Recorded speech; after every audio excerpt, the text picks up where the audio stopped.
Мы редко замечаем, что нас со всех сторон окружают социальные институты, которые созданы нами самими. Общение, урегулирование конфликтов, права и обязанности, организованное использование принуждения и насилия – все это элементы социальной конструкции, которая называется государством.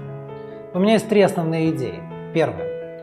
Государство и его институты – относительно новая конструкция, своего рода современная технология. Государство, как система организации, приобрело нынешнюю форму в 17 веке, после заключения Вестфальского мира, который положил конец кровопролитным религиозным войнам. Тогда шла война всех против всех, которая привела к катастрофическим последствиям и выкосила больше половины населения Европы. Самое важное, что в системе государств каждое государство должно обладать суверенитетом. Суверенитет на своей территории означает, что другие государства не имеют права вмешиваться в его внутренние дела.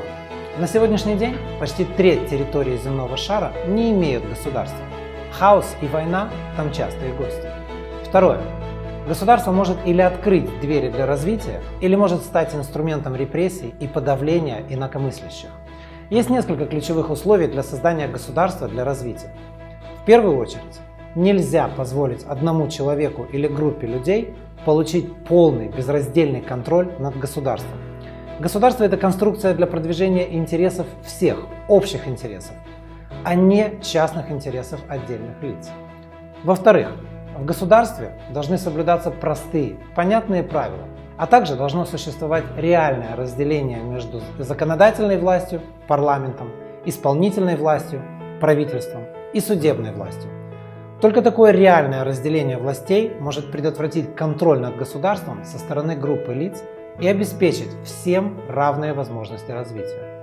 Если один человек обладает полным контролем над институтами государства, этот человек или группа лиц наверняка навяжут нам свои правила игры и будут использовать государство в своих личных, собственных интересах. Не получится ли у нас тогда репрессивное государство, в котором мы с вами не сможем сменить власть демократическим путем? И разве этот человек или группа лиц знают правду лучше, чем мы с вами? И все-таки, что такое государство? Государство – это мы все. Моя третья идея заключается в том, что без постоянного, прямого участия всех нас, без постоянной мобилизации для защиты наших общих с вами интересов, государство становится инструментом репрессий, который используется в частных интересах, а не в интересах всех нас.